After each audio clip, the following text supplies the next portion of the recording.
नमस्कार, स्वागत छ तपाईहरुलाई पूर्ण अर्को नयाँ भिडियोमा। आजको यस भिडियोमा नेपाल टेलिकम न्याब सेवा खरिदार साथै साथीहरु सबै प्रतिस्पर्धात्मक परीक्षा 2078-79 को लागि द्वितीय पत्रको अति सम्भावित प्रश्न उत्तर लिएर उपस्थित भएका छु। त्यसकारण साथीहरु कृपया भिडियोलाई अन्तिमसम्म हेरिदिनु होला र यदि मेरो च्यानलमा नयाँ हुनुहुन्छ भने कृपया च्यानललाई सब्स्क्राइब गरी छेउमा रहेको बेल आइकनलाई प्रेस अल गर्नु होला। साथै साथीहरु फेसबुक पेज अन्तर्गत हेर्दै हुनुहुन्छ भने कृपया पेजलाई लाइक कमेन्ट अवश्य गरिदिनु होला। ल साथी, आजको भिडियो सुरु गरौँ। आजको प्रश्न नम्बर 1 रहेको छ, वार्ड अध्यक्षको काम कर्तव्य र अधिकार के हुन् लेख्नुहोस्। यसको उत्तरमा रहेको छ, वार्ड अध्यक्षको काम कर्तव्य र अधिकार निम्न अनुसार छन्। वार्ड समितिको अध्यक्ष भई काम गर्ने, वार्ड समितिका सदस्यहरूको काममा समन्वय र सहकार्य गर्ने, वार्डको विकास योजना बजेट तथा कार्यक्रम तयार गर्ने, गर्न लगाउने तथा स्वीकृतिका लागि गाउँपालिका वा नगरपालिकामा पेश गर्ने, वार्डबाट कार्यान्वयन हुने योजना तथा कार्यक्रम कार्यान्वयन गर्ने गराउने, सोको अनुगमन तथा आवधिक समीक्षा गर्ने गराउने, विभिन्न विषयमा सिफारिस तथा प्रमाण सम्बन्धी कार्य गर्ने, 7 दिनभन्दा बढी समय वार्डमा अनुपस्थिति हुने भएमा वार्डको दैनिक प्रशासनिक तथा सिफारिस सम्बन्धी कार्य गर्न सम्बन्धी वार्ड समितिको कुनै सदस्यलाई जिम्मेवारी तोकिए सोको जानकारी अध्यक्ष वा प्रमुखलाई दिने, कार्यपालिका पालिका सभा तथा वार्ड समितिले तोकेको अन्य कार्य गर्ने।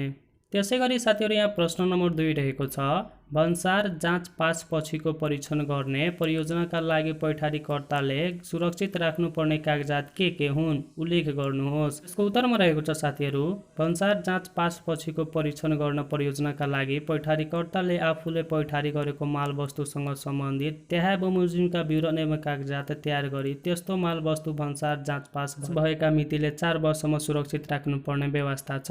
यहाँ रहेको छ साथीहरु, पैठारी प्रज्ञापन पत्र, महसुल तिरेको रसिद र खरिद खाता, बिक्री बीजक तथा बिक्री खाता, परिमाण समेत खुलेको मौजदात विवरण, मालवस्तुको पैठारी र बिक्रीसँग सम्बन्धित बैंकिङ अभिलेख, वासला तथा नाफा नोक्सान हिसाब र सोसँग सम्बन्धित अन्य विवरण, आफ्नो कारोबारको विवरण कम्प्युटर प्रणालीमा राखेको भए सो प्रणाली, पैठारी सञ्चय र बिक्रीसँग सम्बन्धित अन्य कागजात र विवरण।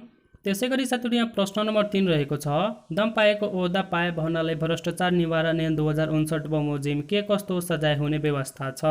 यसको उत्तरमा रहेको छ साथीहरु, कुनै राष्ट्र सेवक वा अन्य कुनै व्यक्तिले आफूले नपाएको ओहदा अधिकार हैसियत सुविधा पाए भनेमा, कुनै राष्ट्र सेवकको ओहदा अधिकार हैसियत सुविधा प्रयोग गरेमा, नपाएको ओहदा सम्बन्धी चिन्ह पोशाक निशा देखाएमा, राष्ट्र सेवकको ओहदा सम्बन्धी चिन्ह पोशाक निशा हो भन्ने, अरूले विश्वास गरोस् भन्ने मनसायले यस्तो चिन्ह पोशाक निशा जस्तो देखिने कुनै कुरा लगाएमा वा देखाएमा भ्रष्टाचार निवारण ऐन 2059 बमोजिम निजलाई कसुरको मात्रा अनुसार 1 वर्षदेखि 2 वर्षसम्म कैद र 50,000 रुपैयाँदेखि 1 लाख रुपैयाँसम्म जरिवाना हुने व्यवस्था छ।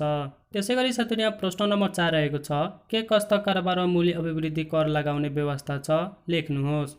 यसको उत्तरमा रहेको छ, मूल्य अभिवृद्धि कर ऐन 2052 बमोजिम देहायका कारोबारमा मूल्य अभिवृद्धि कर लगाउने व्यवस्था छ। नेपालभित्र आपूर्ति भएका वस्तु वा सेवामा, नेपालभित्र आयात गरिएको वस्तु वा सेवामा, नेपाल बाहिर निर्यात गरिएको वस्तु वा सेवामा, मूल्य अभिवृद्धि कर ऐन 2052 को अनुसूची 1 मा उल्लेख छुट दिएमा वस्तु वा सेवाहरूको कारोबार बाहेक अन्य वस्तु वा सेवाको कारोबारमा। त्यसैगरी साथीहरु, यहाँ प्रश्न नम्बर 5 रहेको छ, नेपालको संविधानमा सामाजिक र सांस्कृतिक रूपान्तरण सम्बन्धी भएको नीतिबारे लेख्नुहोस्।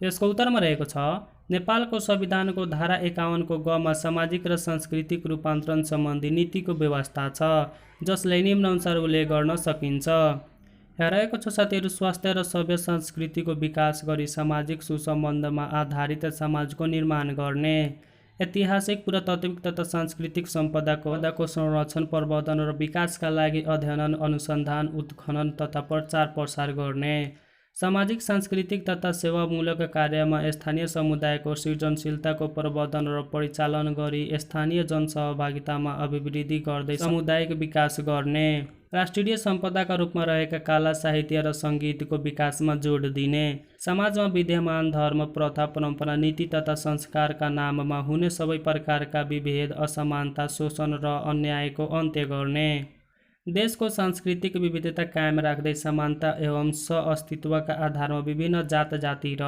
समुदायको भाषा, लिपि, सांस्कृतिक, साहित्य, कला, चलचित्र र सम्पदाको संरक्षण र विकास गर्ने, बहुभाषिक नीति अवलम्बन गर्ने।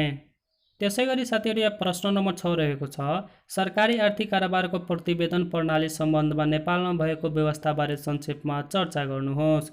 यसको उत्तरमा रहेको छ, सरकारी आय र व्ययको कार्य प्रगति विवरण तल्लो निकायबाट माथिल्लो निकाय समक्ष प्रस्तुत गर्ने पद्धति सरकारी आर्थिक कारोबारको प्रतिवेदन प्रणाली हो।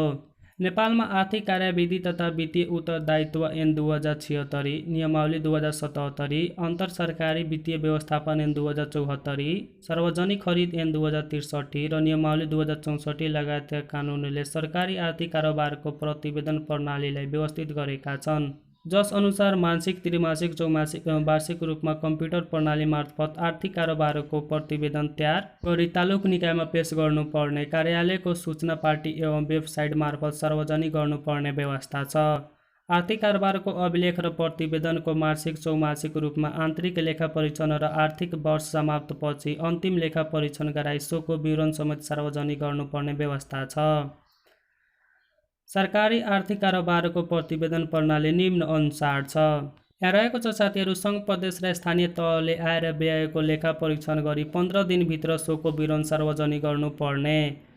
तीनै तहको बजेट कार्यान्वयनको वार्षिक समीक्षा, सोको विवरण सार्वजनिक गर्नुपर्ने। आय र व्ययको चौमासिक विवरण र सोको प्रस्तुतिकरण स्थानीय तहको यो विवरण अर्थ मन्त्रालय र प्रदेशमा पेश गर्नुपर्ने। प्रदेशले यो विवरण सङ्घीय अर्थ मन्त्रालयमा पेश गर्नुपर्ने। प्रदेश र स्थानीय तहबाट यो विवरण पेश नभएमा नेपाल सरकारले अनुदान रोक्का गर्न सक्ने। एकीकृत वित्तीय विवरण र सोको प्रस्तुतिकरण, स्थानीय तहले आफ्नो आय व्ययको विवरण प्रदेश लेखा नियन्त्रण कार्यालय प्रलेनिका र कोष तथा लेखा नियन्त्रण कार्यालय कोलेनिकामा पेश गर्नुपर्ने। कोलेनिकाले आफूभित्रका सबै कार्यालय र सबै स्थानीय तहको आय व्ययको विवरण प्रलेनिका र महालेखा नियन्त्रण कार्यालय मलेनिकामा पेश गर्नुपर्ने। प्रलेनिकाले प्रदेश सरकार र देशभित्रका सबै स्थानीय तहको आय व्ययको विवरण महालेखा परीक्षक मलेनिकामा पेश गर्नुपर्ने। मलेनिकाले सङ्घ, प्रदेश र स्थानीय तहको आय व्ययको विवरण महालेखा परीक्षक र अर्थ मन्त्रालयमा पेश गर्नुपर्ने। त्यसैगरी साथीहरू यहाँ प्रश्न नम्बर 7 रहेको छ, आन्तरिक राजस्व विभाग र भन्सार विभागले गर्ने कार्य के हुन्, लेख्नुहोस्। यसको उत्तरमा रहेको छ साथीहरू, आन्तरिक राजस्व विभाग र भन्सार विभाग अर्थ मन्त्रालयका महत्त्वपूर्ण विभाग हुन्। यी विभागले गर्ने कार्य निम्न अनुसार छन्। यहाँ रहेको छ, आन्तरिक राजस्व विभागले गर्ने कार्य मूल्य अभिवृद्धि कर, आयकर एवं अन्त्य शुल्क राजस्व सङ्कलन गर्ने, राजस्व असुलीको अनुगमन गर्ने, कर निर्धारण विवरणहरूको पुनरावलोकन गर्ने, कर कार्यालयहरूको सुपरिवेक्षण गर्ने, कर नीति तर्जुमामा सहयोग गर्ने, घोषित कर नीति कार्यान्वयन गर्ने, कर सम्बन्धी ऐन नियमहरूको तर्जुमा एवं परिमार्जन गर्न सहयोग गर्ने, करदातालाई सेवा प्रदान गर्ने, कर प्रशासनलाई व्यवस्थित र पारदर्शिता बनाई करदाता मैत्री कर प्रशासनको व्यवस्था सुनिश्चित गर्ने। त्यसैगरी यहाँ रहेको छ साथीहरू, भन्सार विभागले गर्ने कार्य भन्सार राजस्व सङ्कलन गर्ने, भन्सार प्रशासनले व्यवस्थित र पारदर्शिता बनाई व्यापार सहजीकरण गर्ने, अनधिकृत व्यापार नियन्त्रण गर्ने, सामाजिक सुरक्षा कायम गर्न सहयोग गर्ने, भन्सार महसुल नीति तर्जुमा गर्न अर्थ मन्त्रालयलाई सहयोग गर्ने। प्रश्न नम्बर 8 रहेको छ, कुन अवस्थामा निजामती कर्मचारीले भविष्यमा सरकारी सेवाबाट हटाउन सक्ने व्यवस्था छ, लेख्नुहोस्। यसको उत्तरमा रहेको छ साथीहरू, निजामती सेवा ऐन 2049 अनुसार देखाएको कुनै अवस्थामा निजामती कर्मचारीलाई भविष्यमा सरकारी सेवाको निम्ति अयोग्य नठहरिने गरी सेवाबाट हटाउन सक्ने व्यवस्था छ। क नम्बरमा रहेको छ, निजामती कर्मचारीले अयोग्यताको कारणले आफ्नो पदको काम र जिम्मेवारी पूर्ण गर्न नसकेमा। ख नम्बरमा रहेको छ, आचरण सम्बन्धी कुरा बारम्बार उल्लङ्घन गरेमा। ग नम्बरमा रहेको छ, कार्यालयको समयमा बारम्बार मादक पदार्थ सेवन गरेमा। घ नम्बरमा रहेको छ, बारम्बार अनुशासनहीन काम गरेमा। अङ्ग नम्बरमा रहेको छ, राजनीतिमा भाग लिएमा। च नम्बरमा रहेको छ, आफ्नो पदको जिम्मेवारीको बारम्बार व्यवस्था गरेमा। 6 नम्बरमा रहेको छ, विधा स्वीकृत नगराई लगातार 90 दिनसम्म आफ्नो कार्यालयमा अनुपस्थिति रहेमा।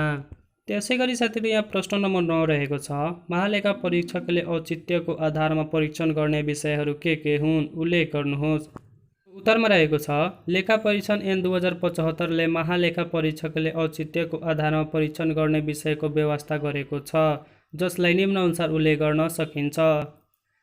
निकासा अनुसार खर्च गरेको भए तापनि बेमनासिब तरिकाले गरेको खर्च र निकासा। राष्ट्रिय धनको हानि नोक्सानी हुने गरी भएको खर्च र निकासा।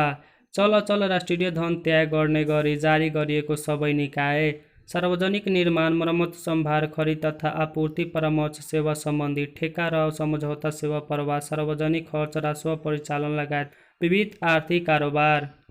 बेरुजुका सामान्य कलमहरू तथा औचित्यको दृष्टिकोणबाट उल्लेखनीय र महत्त्वपूर्ण नदेखिएका अन्य कलमहरू महालेखा परीक्षकले आफ्नो प्रतिवेदनमा समावेश नगर्न सक्ने। त्यसैगरी साथीहरू यहाँ प्रश्न नम्बर 10 रहेको छ, सहकारी बैंकले गर्ने कार्य के हुन् लेख्नुहोस्। यसको उत्तरमा रहेको छ, सहकारी बैंकले गर्ने कार्य निम्न अनुसार छन्। सहकारी संस्था तथा सङ्घलाई कृषि, उद्योग, सेवा, व्यापार, ऊर्जा, पर्यटन लगायतका कार्यका लागि स्थिर तथा चालु पुँजीका रूपमा तोकिए बमोजिम अनुपातमा कर्जा प्रदान गर्ने। सहकारी सदस्यबाट बचत स्वीकृत गर्ने तथा त्यस्तो बचत भुक्तानी दिने।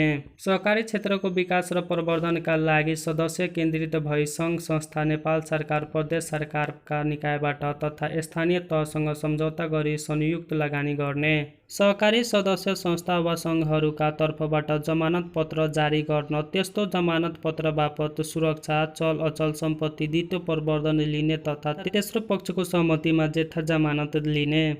आवश्यकता अनुसार संस्थागत कर्जा लिने। कर्जा, ऋणपत्र आदिको ब्याज असुल गर्ने। आफूले प्रदान गरेको कर्जाको सदुपयोग भए नभएको सम्बन्धमा निरीक्षक, सुपरिवेक्षण तथा अनुगमन गर्ने। नेपाल सरकारले जारी गरेको ऋणपत्र, नेपाल राष्ट्र बैंकले जारी गरेको ट्रेजरी बिल खरिद बिक्री गर्ने। सहकारी संस्था तथा सङ्घ र सोसँग आबद्ध सदस्यबीच सूचना आदान प्रदान गर्ने। विद्युतीय उपकरण तथा साधनका माध्यमबाट बचत लिन, भुक्तानी दिन, रकमान्तरण गर्ने। आवश्यकता अनुसार ऋण पूर्ण ऋण लिने दिने। परियोजना प्रवर्धनका लागि सहकारी सम्बन्धी अन्तर्राष्ट्रिय मान्यता प्राप्त सङ्गठन, तात्री निकाय, बैंक लगायतबाट प्राप्त भएको रकम विकास, वित्तीय तथा कर्जाका रूपमा प्रवाह गर्ने तथा त्यस्तो स्रोतको व्यवस्थापन गर्ने। परियोजना स्थापना, सञ्चालन र मूल्याङ्कन सम्बन्धी अध्ययन, अनुसन्धान, सर्वेक्षण गर्ने गराउने। नेपाल राष्ट्र बैंकको इजाजत पत्र लिई अन्य बैंकिङ कारोबार गर्ने। त्यसैगरी साथीहरू यहाँ प्रश्न नम्बर 11 रहेको छ, स्थानीय स्रोत अनुमान तथा बजेट सीमा निर्धारण समितिको काम, कर्तव्य र अधिकार के हुन् उल्लेख गर्नुहोस्।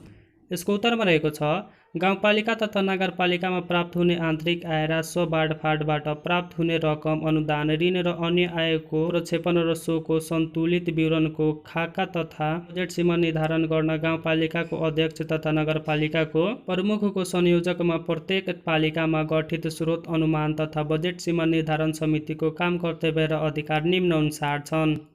आन्तरिक आय, राजस्व, बाँडफाँडबाट प्राप्त हुने आय, नेपाल सरकार तथा प्रदेश सरकारबाट प्राप्त हुने वित्तीय हस्तान्तरण, आन्तरिक ऋण तथा अन्य आयको प्रक्षेपण गर्ने। राष्ट्रिय तथा प्रादेशिक प्राथमिकता र स्थानीय आवश्यकतालाई मध्यनजर गरी प्रक्षेपित स्रोत साधनको सन्तुलित विवरणको खाका तय गर्ने। आगामी आर्थिक वर्षका लागि स्रोत अनुमानको आधारमा बजेटको कुल सीमा निर्धारण गर्ने। विषय क्षेत्रगत बजेटको सीमा निर्धारण गर्ने। नेपाल सरकार तथा प्रदेश सरकारबाट प्राप्त मार्गदर्शन, स्थानीय आर्थिक अवस्था, आन्तरिक आयको अवस्था समेतका आधारमा बजेट तथा कार्यक्रमको प्राथमिकीकरणका आधारमा तय गर्ने। विषय क्षेत्रगत बजेट तर्जुमा सम्बन्धी मार्गदर्शन तय गर्ने। स्रोत अनुमान तथा बजेट सीमा निर्धारण सम्बन्धमा स्थानीय तहको आवश्यकता र निर्णय बमोजिमका अन्य कार्य गर्ने। आजको भिडियो हजुरहरूलाई कस्तो लाग्यो कृपया कमेन्ट गर्नुहोला साथीहरू। र अहिलेसम्म भिडियोलाई लाइक गर्नुभएको छैन भने कृपया लाइक गरिदिनुहोला। च्यानललाई सब्स्क्राइब गर्नुभएको छैन भने कृपया सब्स्क्राइब पनि गरिदिनुहोला। आजको लागि यतिकै साथीहरू।